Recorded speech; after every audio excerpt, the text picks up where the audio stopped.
Oh, buddies. All right, guys, we're going to wait. Hello, everybody. All right, let me just see where Amar is. Hold on just a second. Make sure he got the link. I'll meet you at the turtle. Oh, yeah, there he goes. Cool. All right. Hello, everybody. Looks like device is not. Let me close my door. Buddy, it's cold outside. It's cold here in Georgia, man. Burr, it's like 6 degrees, wet. Burr, I tell you. Cold. Let's see. I'm waiting for Amar. I see him on there, but you coming on there, big man? Big man with the master plan, Amar? All right, we'll go on just a second. So while we're waiting on old Amar, can't tell what's going on there.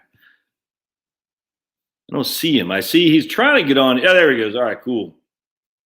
Amar, can you hear me? All right, Amar, we're on live. Can you hear me? I can hear you. Can you hear me? You want to put your disclosure thing up there? Yeah. Can you hear me, though? Yeah, I hear just fine, brother. All right. We are live right now. Just FYI, we are live. All right. All right. Let me get this. How do I share screen? Are we seeing red or green in the market here today? Ooh, lots of red. Ooh, lots of red. Hey, Jennifer. We got Jennifer from Washington State, right on. We got Kim from California, and I forgot where Chicken Charlie's from. Let me add the. I got it to the screen. If you want to add your disclosure, there we go.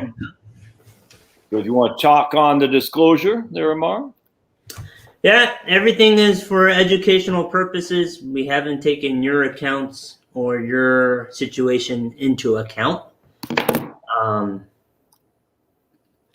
What else do we say there, Josh? Go seek your independent tax guidance, independent legal guidance. We are not attorneys. We're not tax people. What else? We just basically don't trust anything we say. Go seek your own independent counsel. Absolutely. Yeah. Past performance is not an indicator for future guarantees. There are no guarantees. Exactly. All right. So let's start here, Bar. We got Chicken Charlie. I don't know where he's from. He asks, I'll let you tackle this. Amar, do you see the potential for inflation getting as bad as it was during the Carter years? Yeah, so I mean, when we look at inflation and growth and what that means for markets and whatnot, there's actually 4 different regimes for inflation. Hold on, I was about to sneeze. Oh, man. So there's inflation, then there's reflation, deflation, and stagflation, right? Those are the big 4 inflations. If the central banks continue to print the way we are, and if we,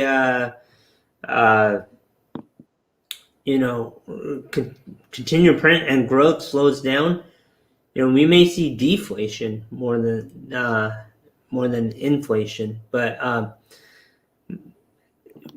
it's hard to predict these things into the future, and so I would just set the framework that there's 4 different types of inflation, right? And we may not always be in one. So we rotate from inflation to deflation to reflation. That's a great point. That's a great that's absolutely. That's not one size fit. That's a great point. Nothing says you can't have all of them. You know what I'm saying, Amar?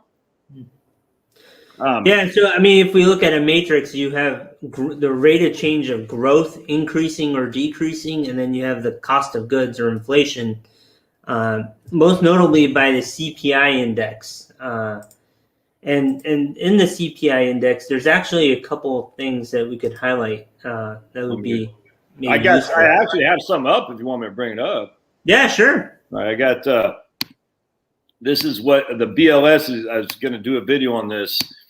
Is what the BLS is kind of the Bureau of Labor. Can you see that, Amar? Is that showing up on your side? It's coming up. Yeah. Let me make it a little bit bigger.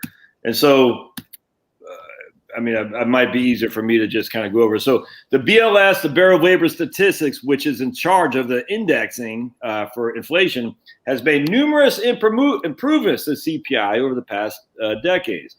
While these improvements make the present present future CPI more accurate historical price index series are not adjusted to reflect the improvement. So they aren't going back and changing it like the NASA is going back to changing climate data. Many researchers, however, express an interest in using a historical research series that was measured consistently over the entire time period.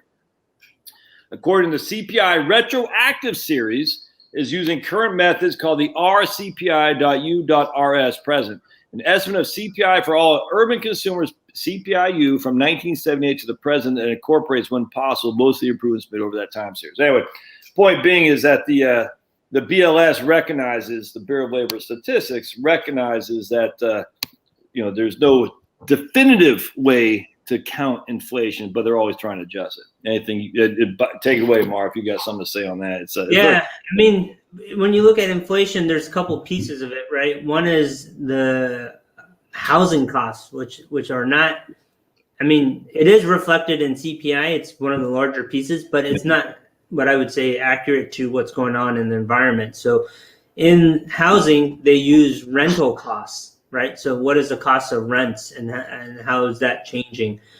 And if we're in an environment, if you look back in the past year, and there's a rental moratorium, you couldn't evict people, rents haven't changed, we're not being able to be raised. So that's not really embedded accurately in the CPI. So if you take CPI minus the shelter costs, inflation, is increasing. But if you add the shelter costs, and if you think of house purchases right now, trying to buy a home is hard. I mean, the inventory is at an all-time low, and money is cheap, and so the demand's really high. I think the real year-over-year inflation could be something like 5%, maybe, if you include all the pieces and include the housing and the cost of home purchasing and lumber and everything else that goes with that. Why don't we take the next question? Well, but going back to what Amar was saying before, though, guys, is this year isn't long-term necessary forecast, and that's the thing. You can't just say, well, it is high today because of whatever. In fact, watch my man, Uneducated Economist. Simon over at Uneducated Economist did a great video today on lumber. He works in a lumber yard. And Simon has been actually ringing the bell on deflation, as I have been. But Simon works in a lumber yard. He's seen, like, for instance, he said he did a video in 2019 about 4x4s. He couldn't get any inventory, yet prices were cheap. It was very interesting. So go to Uneducated, and I don't know, I've emailed Simon, he's emailed me, but I've never met the guy. Incredible boots on the ground, literally boots on the ground aspect of inflation relative to the price of lumber. It's not what you think it is. It's just not. So with that said, we can have short boost of inflation in a deflationary economy for the long term. Just always got to remember that. All right, so let's go to this other guy here. We got Cabulus, I can't even pronounce that. Are commodity indexes a great buy to hedge against upcoming inflationary dollar destruction? I fear current good growth stocks up today are going to be hard to find in a few years. So I guess what he's saying, Amar, is can commodities hedge against inflation? What's your take? Yeah, I mean, you could. I struggle answering some of these questions, and no, it's because not that we don't want to answer. It's just that we have compliance and we have other pieces that we have to stay within our guidelines with. But commodities typically have been a good hedge for inflation. I don't know which specific commodity this person was referencing. So just a basket of commodities. Yeah, maybe. I mean, lumber, corn, agriculture, there's different types, precious metals, energy, different parts of commodities that could be part of that.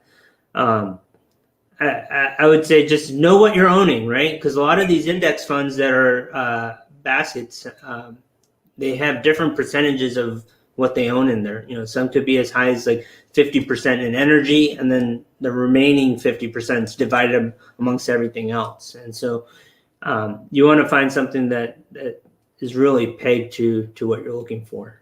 Well, my thing on that is they could be. I mean, forget the compliance stuff. Is no one knows, man. I mean, they could be until they're not. I mean, that's the idea that somehow gold is a hedge against inflation is just silly on its face. It's just there's the evidence of that is there's no correlation is not equal causation. In fact, the correlation of gold to inflation is so just you really have to be trying to make that work. Those numbers crunch.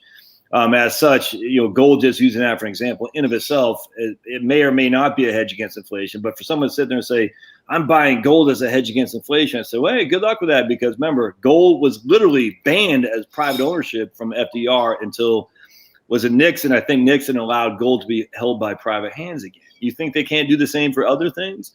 And so the issue that comes to my mind is it works until it doesn't. And then at the end of the day, the one thing that hedges against inflation is always going to be not having to buy stuff. And so, Mar, you got solar on your house, don't you? Yep.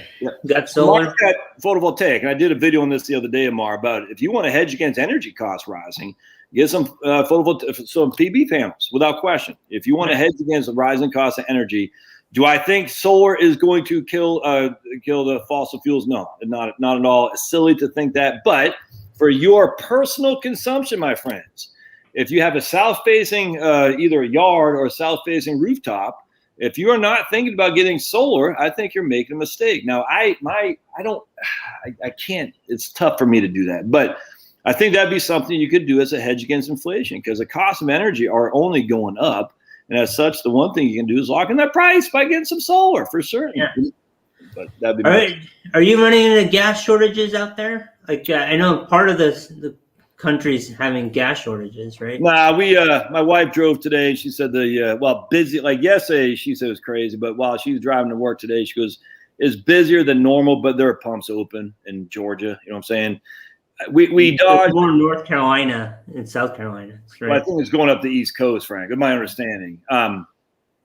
Going back to solar panels, this real quick. We dodged a huge bullet, my friends, by this happening in moderate climes. If this were in the wintertime, those people up north would be freezing to death, literally. And as such, not just solar panels, you better have a wood stove and you better have some wood because I'm telling you, man, it's only going to get worse. Never mind the hacking, but just the lack of Gretchen Whitmer shutting down pipelines in Michigan.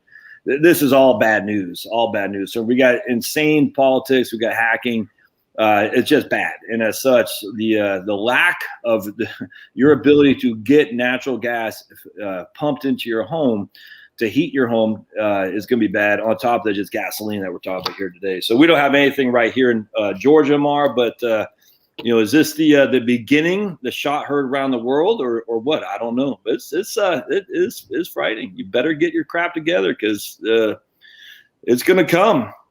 It's going to come. Are you got a transfer switch where you can go off grid, or are you all grid tied?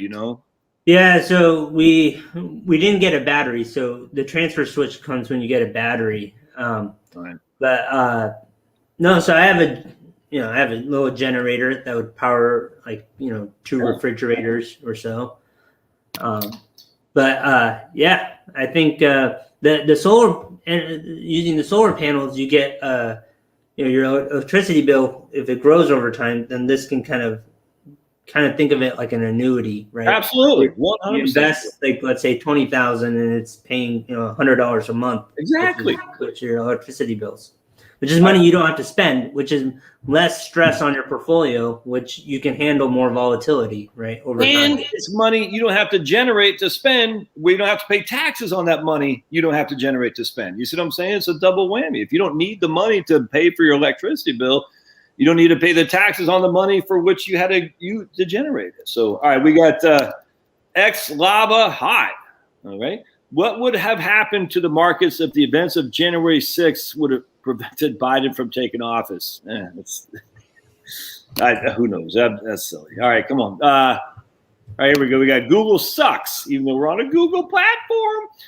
It seems like some of the current inflation is due to supply chain shortages and results of supply and demand. Your thoughts? What says you, Amar? I think that there is a percentage of that, but I think the percentage of central banks printing is a lot higher than the supply and demand issues. And COVID really shined a light on the centralization of these manufacturing and all that, and maybe decentralizing some of these things would help diversify. I bet big business is looking at ways where they could spread out their supply chain instead of centralizing, which it's like a pendulum. It swings one way for like 10 years and then swings the other way for 10 years. So I think we're at a phase where we're looking at maybe decentralization of supply and demand, of supply chain, essentially. Yeah, I hope so. We shall see.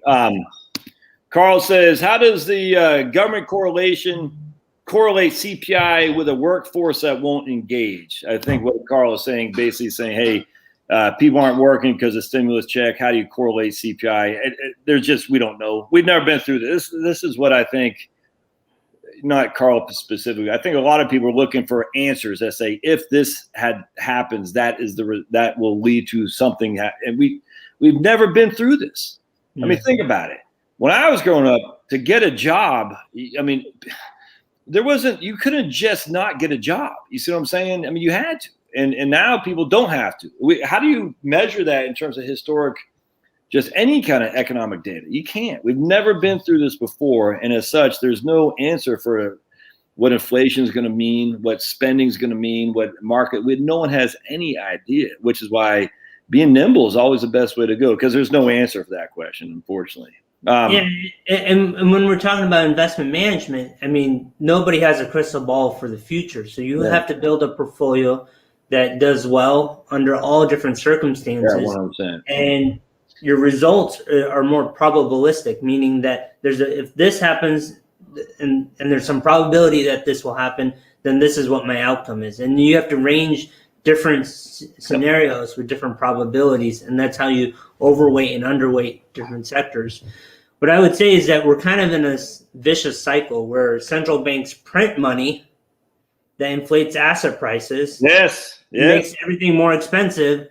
And so then the government creates stimulus checks and stuff like that so that people can afford to buy the higher price things. Which are more expensive because the government prints them assets. Exactly. Yeah. So it's just this big cycle that goes round and round and round. And I think we've gotten to the ninth inning of this, where like now it's come to something will have to break. And I think the ninth inning really came around because you have this bifurcation of wealth, right? When you've eliminated the middle class, you have a lot of people down here, and then you have people up here. And now you got to figure out how that society kind of blends in, and I think that's going to be interesting to see. I could not agree more. 100%. In fact, I hear an echo, Amar. You hear an echo? You don't? No. There we go. Hold on a second. Am I still showing my? Oh, I'm still showing my screen. Oh, jeez, man. No, you're not. I wasn't? Nope. All right, so, and real quick, I see the 10-year Treasury, the yield are going up, my friends. So we see lots of red across the board. We see green in the 10-year Treasury yield. What does that mean for the price? So everyone put it in the show notes. 10-year Treasuries, 30-year Treasuries going up.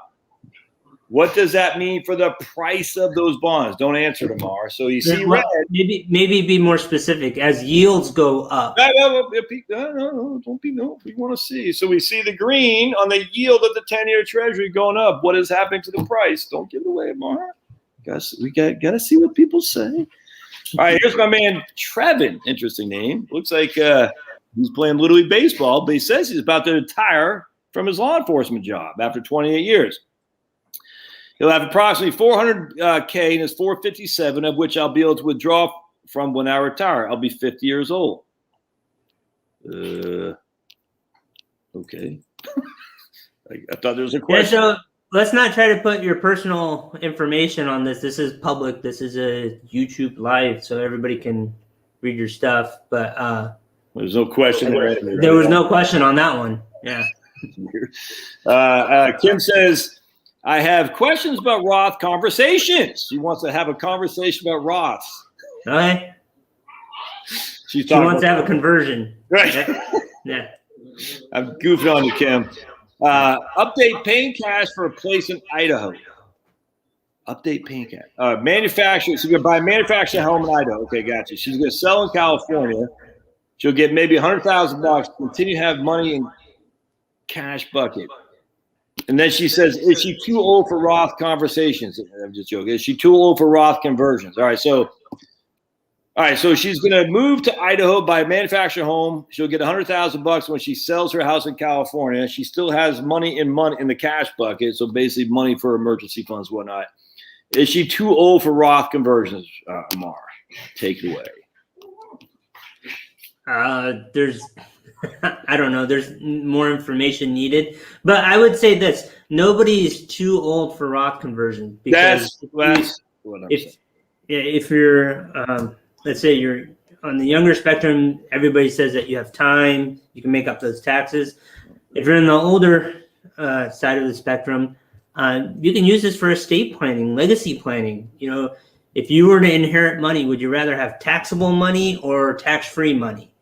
Right. And if your tax bracket is lower than your beneficiaries, it may be better as a family for you to do Roth conversions, pay the taxes now, and then have your children have tax-free money when most likely their tax rates may be higher in the future.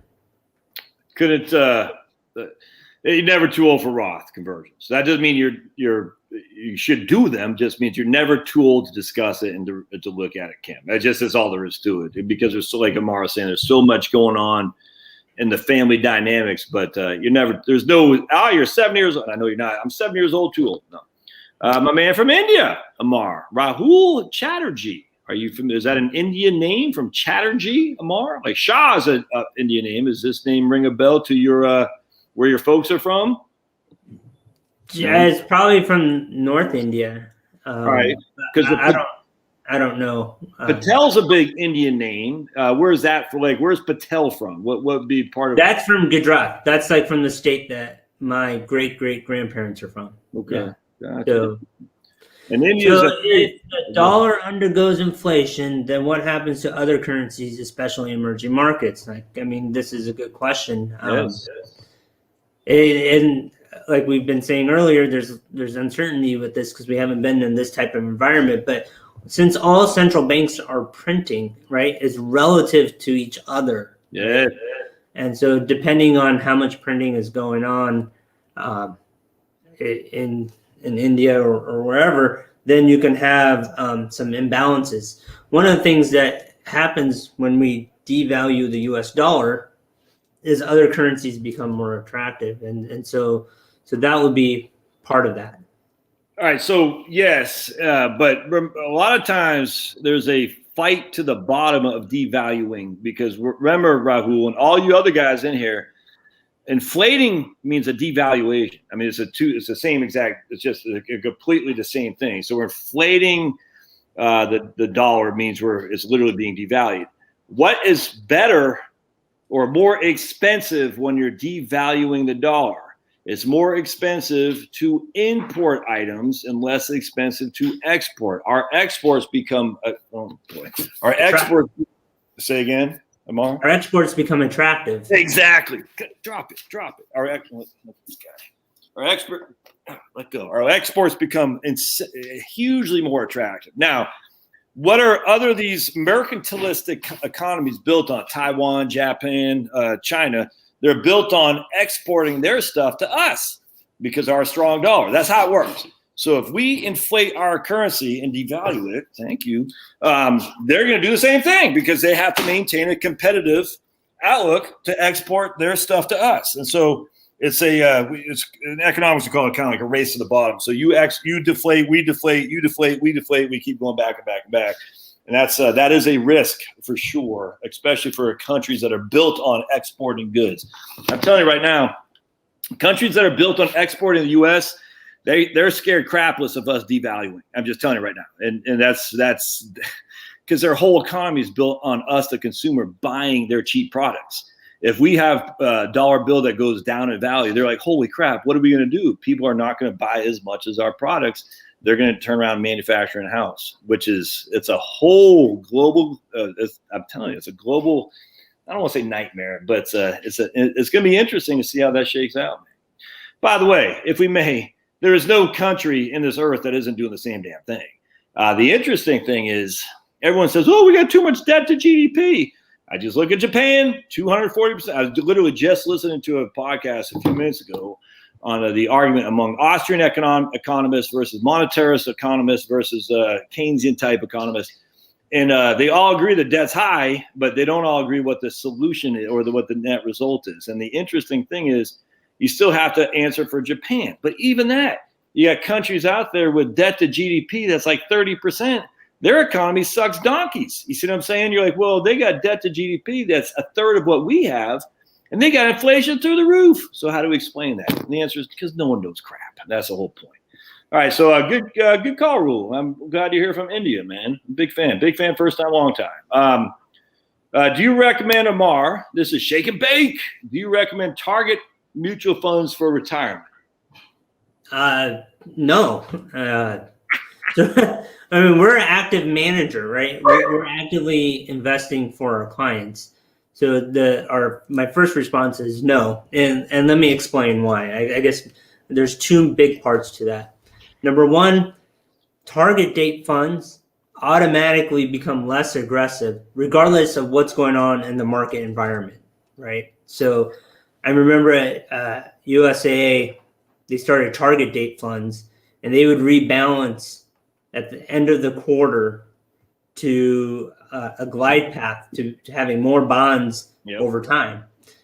Well, this was at a period when bonds were at kind of like now, like zero, right? So if interest rates are at the bottom and if interest rates are going up and you're buying more bonds, what's most likely going to happen to that part of the portfolio? So we believe that that's one thing that you should control in terms of your allocation. The second thing is that it depends on your withdrawal streams, right? Yeah. And when you need money, target date fund is not going to be tailored to your situation. I have a lot of clients that in the first half of retirement, they want to travel, they want to spend money because they have the mobility and they want to enjoy that period of life, with spending being a little bit higher. The target date fund is not going to take into account liquidity, cash flow, volatility constraints in that type of environment. Yeah.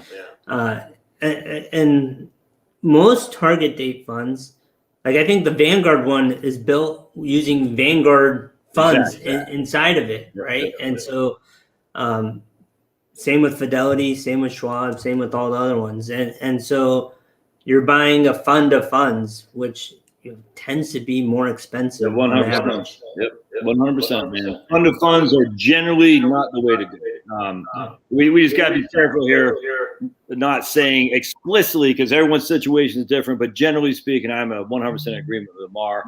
My man, Notre Dame Irish says, interesting to see that much of the mainstream investment news is regurgitated crap.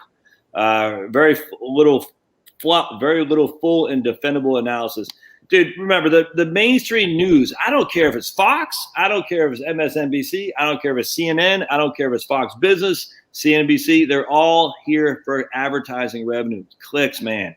They're always the same. And YouTube's the same way. It's all opinion based too, right? And so like one of the things that it's good to do is get straight data, like from the actual facts, and then make your own opinion about those, right? So staying informed. It's opinion, but it's opinion to the extent they have to get people to watch. And the way they get people to watch is they peddle fear porn. There's no other way around it. It's literally, if you've been following this as much as Amar and I have, you'll see the same stories written every single year. I mean, it's literally the same. It's like the same crap I was reading in the mid-90s I'm reading now. It's the same stuff. And it's just regurgitated nut. It's crazy talk. All right. My man says, just want to say he appreciates us. We've learned so much more here than college. Wow. That's good, man. Well, I appreciate that. Not knowing is ignorance is bliss. It truly is, brother or lady. But so ND Irish, he doesn't like Notre Dame. He says our company is talking about increasing raw material inventory. Well, all right, that's interesting. That's a hedge against inflation. That's what they're doing.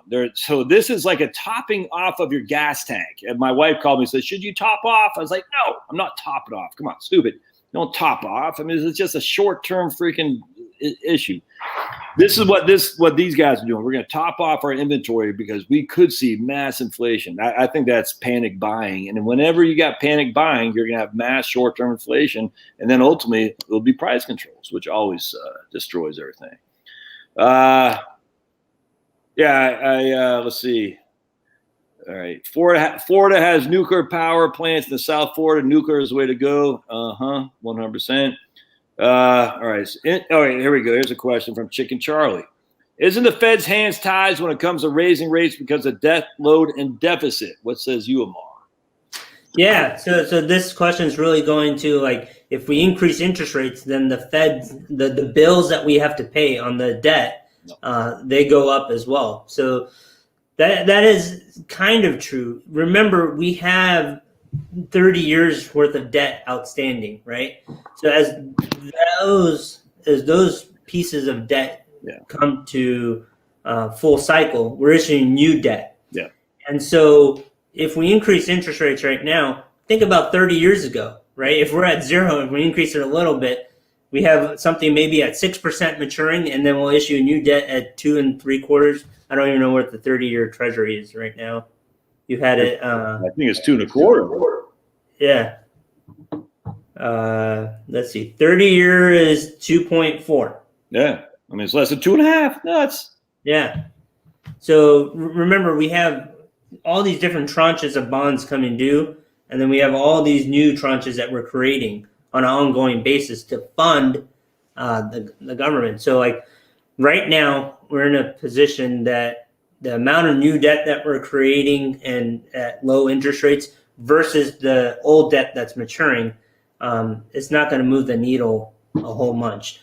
10 years from now, 5 years from now, that could be a different story. I could not agree more. I mean, you think about it. Let's see, 30 years ago is 1991.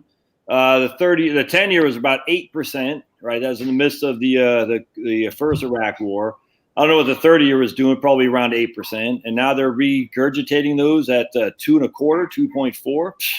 That's a win. I mean, literally, the federal government is getting rid of their 8% bonds that they had to pay interest on to refinance them at 2 1/4, 2.4, 2.5. I mean, I completely agree with that. Thoughts on the total bond index, Amar, especially the market rotation? Yeah, I think total bonds, I mean, it's tough to be in these bond funds and stuff because most of them have a longer duration. And the longer your duration as interest rates go up, the further, think of it like a seesaw, right? So like the further you're out, the more volatility that you'll see.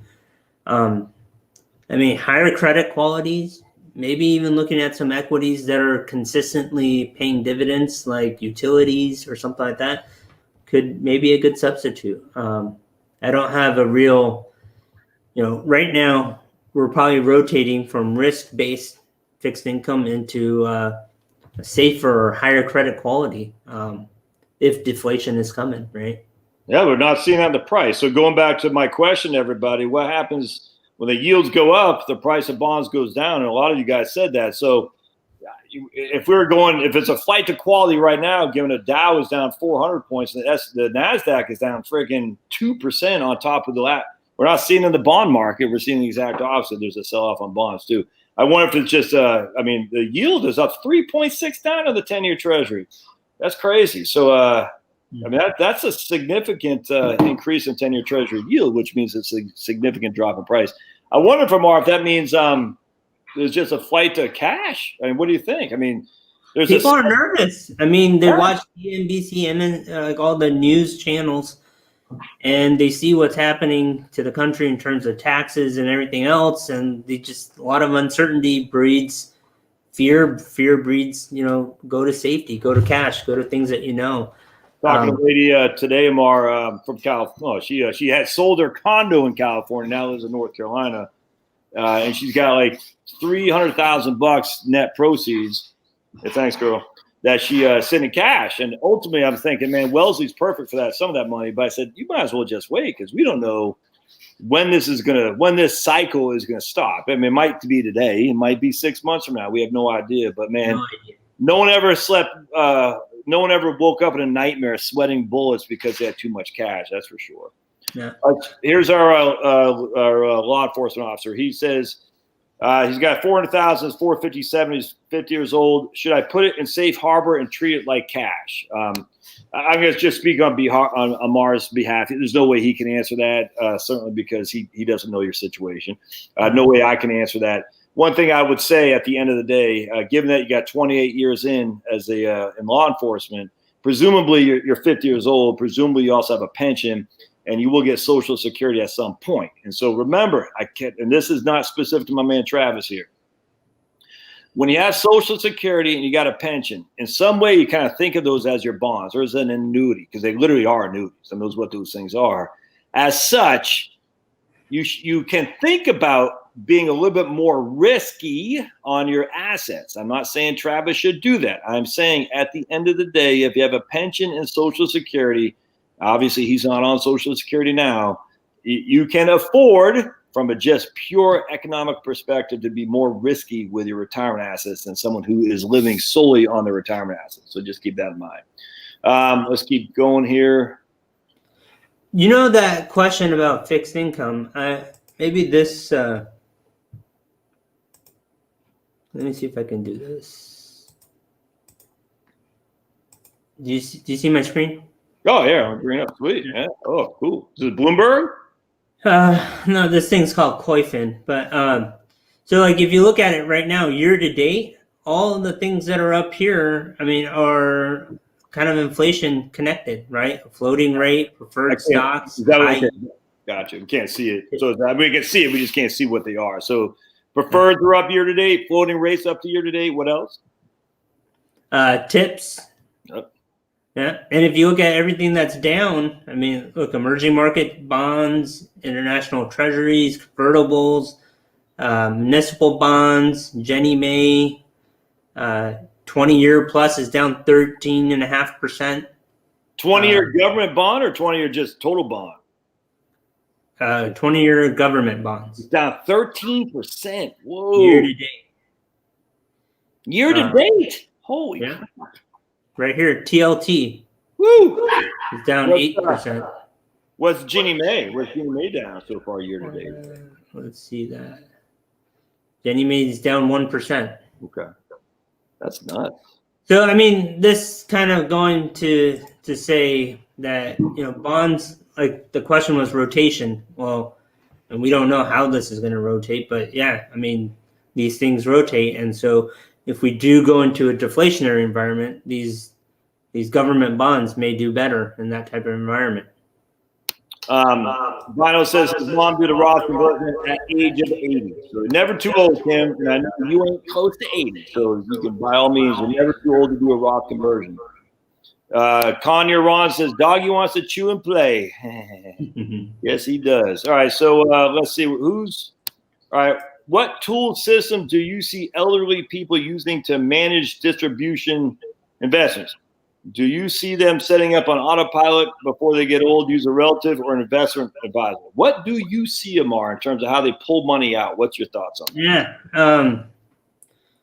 So I can talk about how we do it, right? Yeah. I mean, typically there's 4 main strategies. You take a fixed dollar amount out, take a fixed percentage. You know, a lot of people talk about the 4% rule. Yep. Then there's a hybrid version of these and so forth. What we do is to kind of, you know, the big variable in financial planning and retirement planning is longevity, right? We don't know how long we're going to live.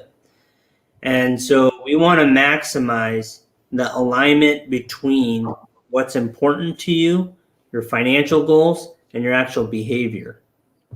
And by aligning those 3, we're able to kind of plan and spend money today on things that are important to you today, right? And not have any regret later in life. And so how we manage cash flow is having a set amount for essential expenses, right?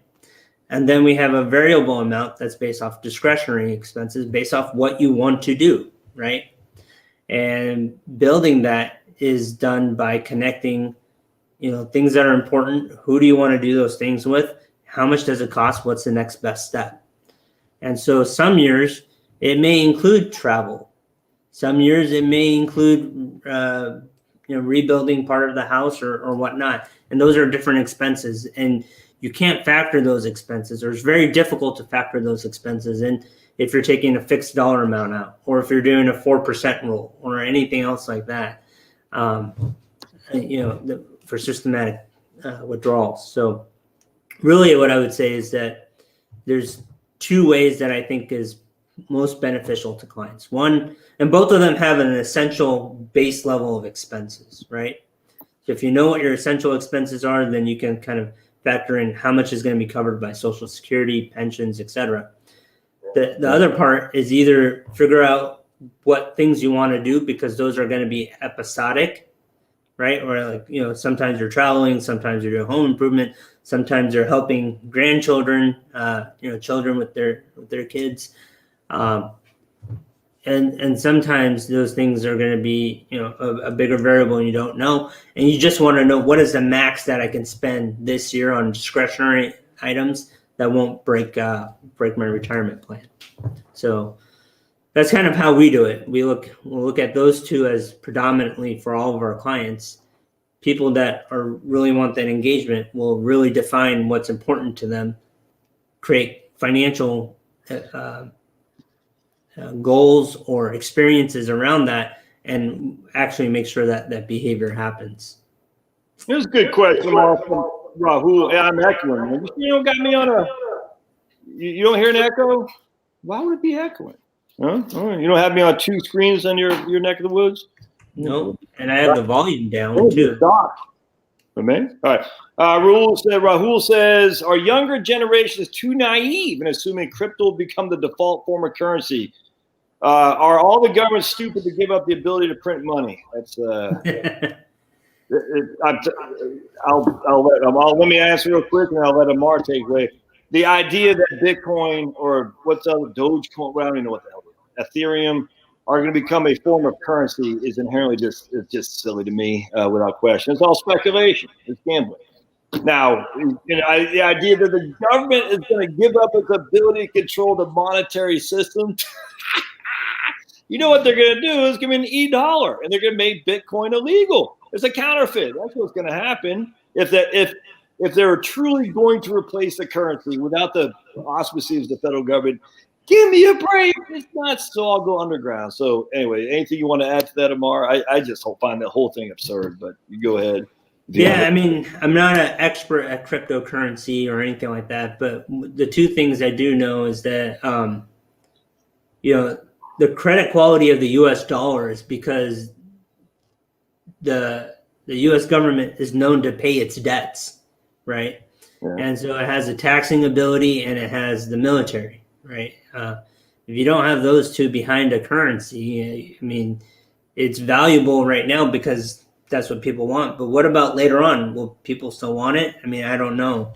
And the other thing is that I believe that all of these cryptocurrencies are denominated in U.S. dollars. That's exactly. And so, like, that you can't be decoupling if you're based off of a currency. How much is your Bitcoin worth? One Bitcoin. What does that mean? Well, it's $50,000. Inherently, kaboom, we're done. On top of that, don't forget, the U.S. currency, the reason it's valuable is because of the production of the United States. And I think a lot of people overlook that. U.S., they say, oh, we got a lazy generation. They've been saying that since what, Aristotle? I mean, I don't know if Socrates was good. Finnegan.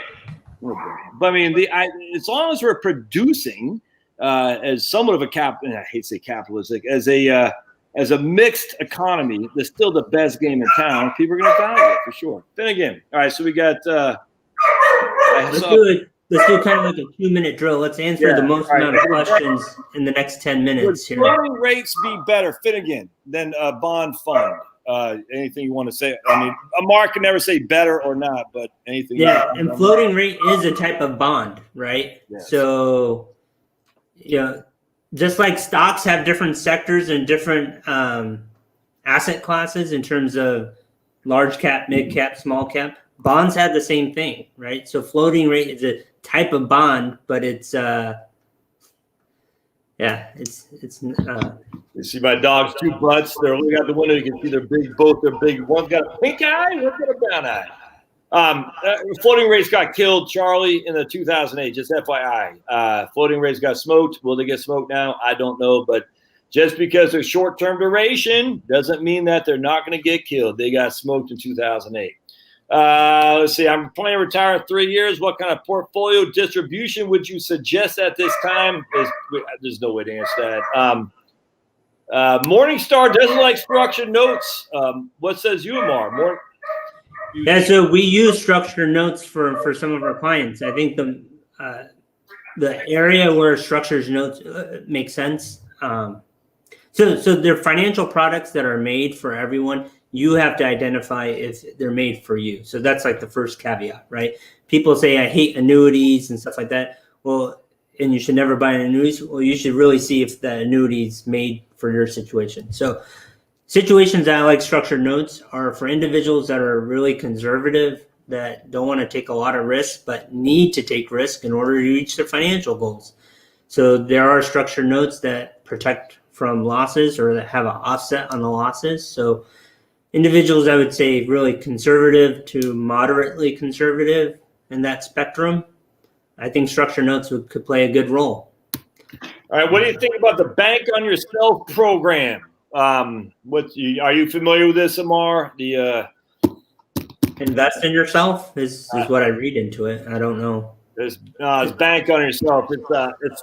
There's two different ones. One is you use a home equity. It's like a home equity line of credit to pay off your mortgage, and the other one is a whole life insurance. They use whole life insurance. We don't have enough time to get into that. I'm not a fan. I've done other videos on it. Infinite money is what they call it. We can talk about that later, but we don't have enough time. Let's see what else we got. I'm not a fan though. We got floating rates. We are talking about that. What percentage of your total portfolio should be in each of the three buckets is completely contingent on you specifically. Oh, all right. Social Security will be solvent soon. The government is running out of your money. So you mean insolvent. That's simply not true. It's Social Security. Look, there's three different ways they look at Social Security. They get an intermediate way, the low and the high for unemployment, low interest rates, things. And the intermediate is what the Social Security trustees look at. Even on an intermediate, which assumes a 5.5% unemployment rate for the next 75 years, Social Security has enough money from payroll tax to pay 77 cents on the dollar. Stop this idea of Social Security being insolvent, because people think that means it has no money. It simply is not true. It ticks me off because people hear it's going to be insolvent. No, it's not. It still has enough to pay 70 cents on the dollar at the intermediate rate, assuming a 5.5% unemployment. Stop that. I hate that because it's fake. It's completely fake. It's like the U.S. dollar is crashing all over the place. And you're like, whoa, where's it crashing? All right. We don't have enough time for that. When using the retirement calculator, it asks about my total savings. Shouldn't it ask what taxable IRA and pre-tax savings? Yeah, it should. But if it doesn't, you got to do it in the lump sum, like you said. All right. Yeah, I'm not sure why I'm echoing. I blame Amar. Amar's a pros. He's not trying to make an audition tape for Sean Hannity. Yeah, I completely agree. The dollar is valuable because it's Pulverizer said, you never echo, Amar. It's all me. I don't know why it'd be me. I never echoed until today. I blame Amar, man. So I blame Amar. The dollar is also valuable because it's the world reserve currency. I completely agree. All right, here's a good one, man. What the best books, Amar, you recommend to learn about economics or investing or anything? Any books on financial matters that jump out at you? Yeah. God, I don't have it on me right here. I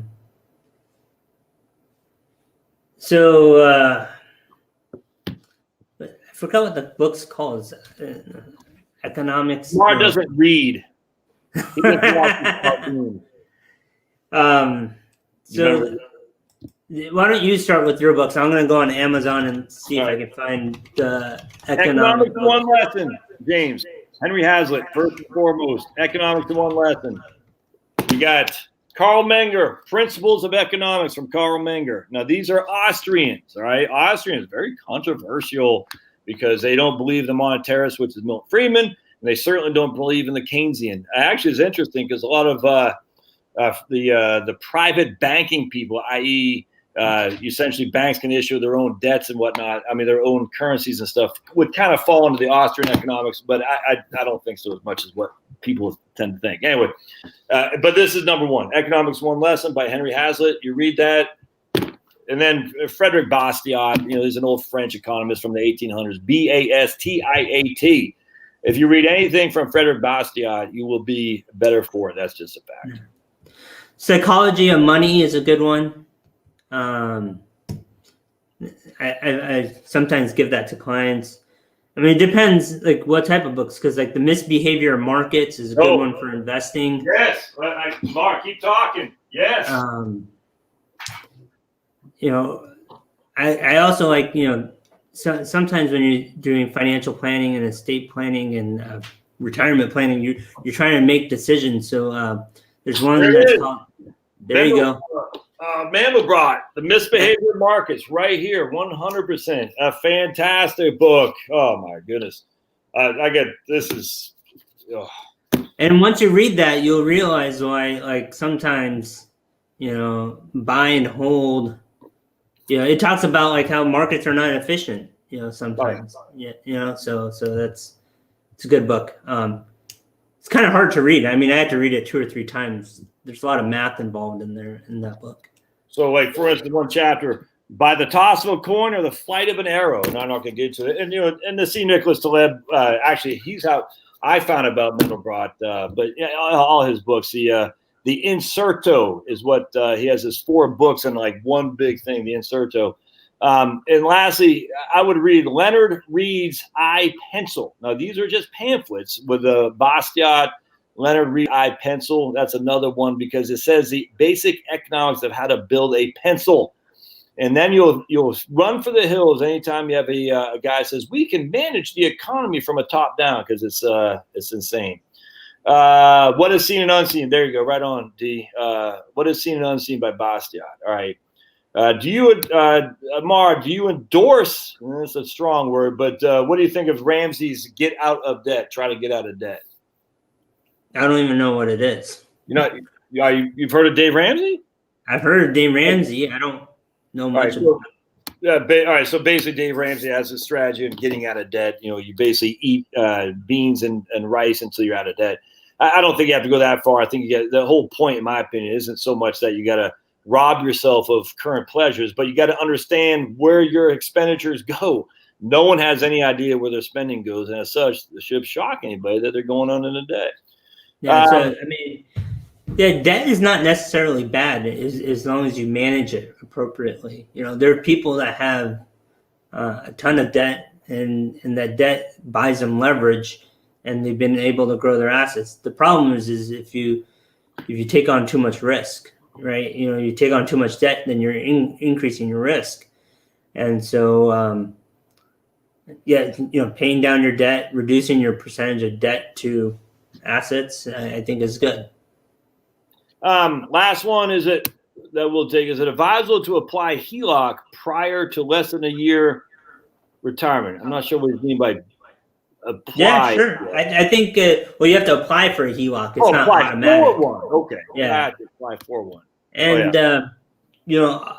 typically, for clients, while you're working, refinancing, getting a car loan, all that stuff is a lot easier because it's based off of income rather than assets. Some mortgages, they won't even give you the best rates. Even if you have $20 million in the bank account, it's just they're all based off of income predominantly. The industry is. Heloc, Jeremy, is a home equity line of credit. Always if you're going to stay in your house, always get a home equity line of credit before you retire, because that's when your cash flow is. And that's when the bank will say you have what's called debt to income ratios that are met by your current cash flow.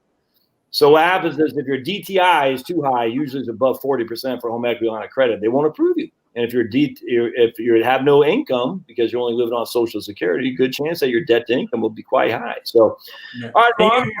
Peak earning years too. For most people, right before they retire, they're at their peak earning years, right? Like, so it'd be really, really good numbers.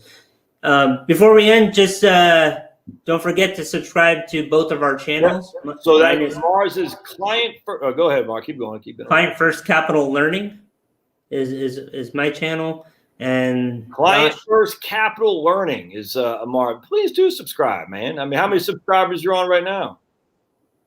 Like 330 or so. All right, try and get Amar to get that 1,000 so he can get that sweet YouTube money, my friend. So subscribe. The best way to help the channel is to share them, man. On Facebook, on Instagram, I guess. I'm not there, but just, whatever the stupid clown show of Twitter is. But sharing them is always because presumably you guys have all subscribed. So share them with other people, man. That helps a lot for sure. All right, my friend. If you have questions or if you have any ideas for Josh and I to talk about, we finished the 13 wealth management issues, and now we're trying to figure out which direction we should go. So if you have any ideas after this video, just put it in the comments. Exactly. Yes, sir. Thanks, Amar. See you. Thanks for being here, guys. Sorry about the echo. I blame Amar. Thanks, man. Bye.